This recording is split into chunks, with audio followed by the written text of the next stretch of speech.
What's this? Blah blah blah blah blah blah blah blah blah. Chicken and waffles, but different. The video itself is part of a series called The Same But Different. Find out more right there. Chicken and waffles is the ultimate example of mixing sweet and savory successfully on a dish. I actually got to try out some authentic, if you will, chicken and waffles in no other than the city of Atlanta Breakfast Club, and they were dynamite. They had on offer a sweet version and a savory version. That's why mine's so different. It is a sweet and savory version.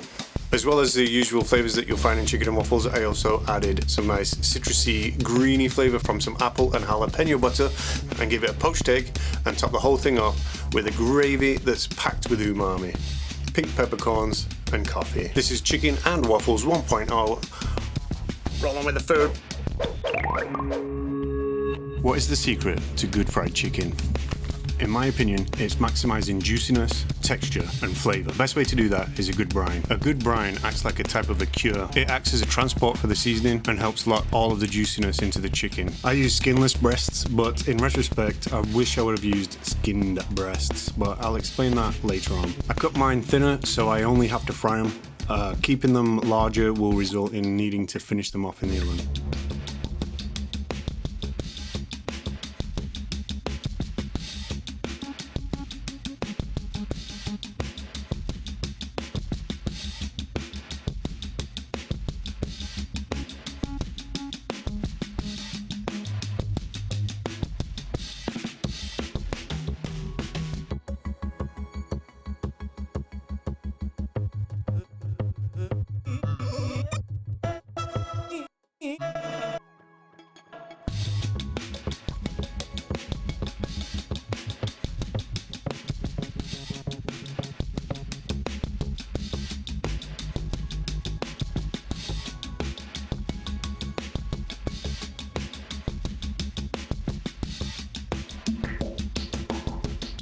Why does it smell like apples in here? This is the best chicken and waffles recipe that I've ever made, and it was thanks to this little guy here, the good old apple. Apples get their flavour from esters, which give them their fruity flavour, and are found in all fruits, duh. But they've also got aldehydes in them, and aldehydes give them that grassy, citrusy, fatty taste. There's aldehydes in fried chicken, cinnamon, vanilla, amongst other things, and a lot of the other flavour compounds in an apple goes with the rest of the ingredients in this recipe. However, when you're coming up with a dish yourself, there's lots of variables to consider. For instance, there's 7,500 different cultivars of apple. Compare that to grapes that's got 10,000 cultivars, and grapes are a prime example of how flavours can differ in a single species. I took a little bit of a shortcut and I mixed Granny Smith with Honeycrisp, so you've got the grassy, greeny, citrusy with a sweet, tart, fruity, pear-like taste. Basically just flavour napalm. It worked. It was very nice.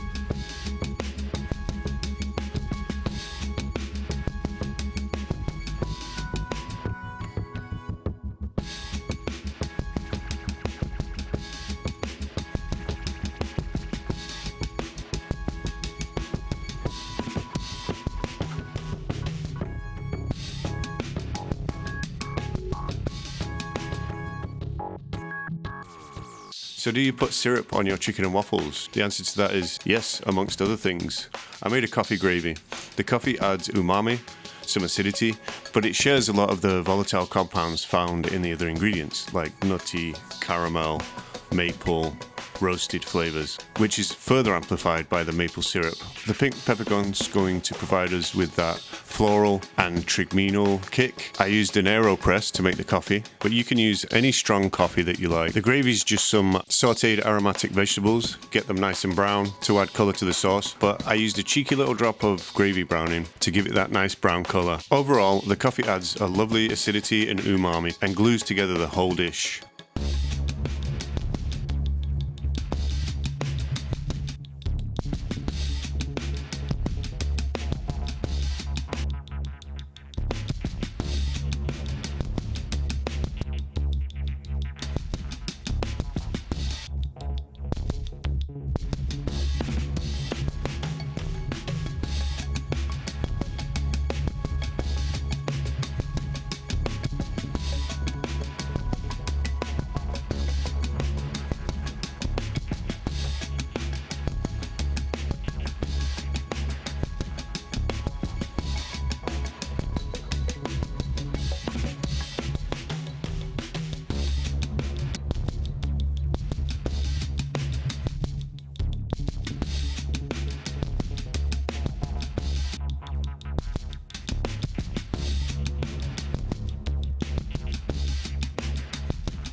These are some easy homemade waffles. They use soda water and egg whites for leavening, which will give the waffles some bounce and help them to rise, along with some baking powder and baking soda. You can make these up ahead of time, keep them in the oven warm, ready for when you are going to put your fried chicken upon them. There's also some vanilla in these to bind a lot of the other flavor compounds, and some smoked bacon for that smoked bacon flavor and extra umami. But if you don't like bacon or you don't want bacon, don't put bacon in it.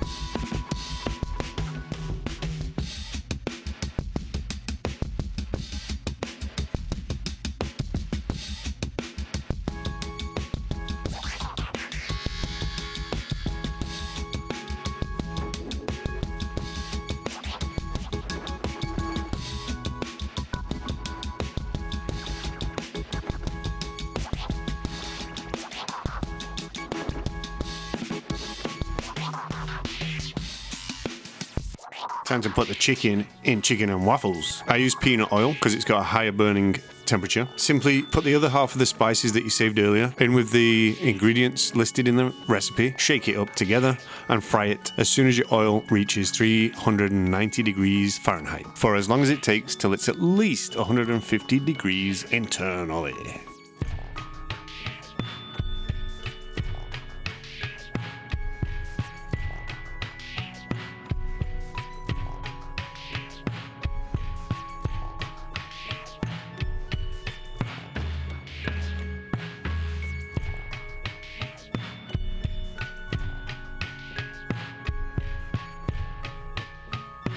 There's more than one way to poach an egg, but I'm going to give you my step-by-step guide on how I poach an egg. It basically revolves around creating a centrifuge in a pan of boiling water with some vinegar and salt. The vinegar is optional. I don't use it for anything else but taste. I like the extra acidity. The two tricks to this are making sure the water is spinning but slowly, and that the egg cooks as slowly as you possibly are patient enough for.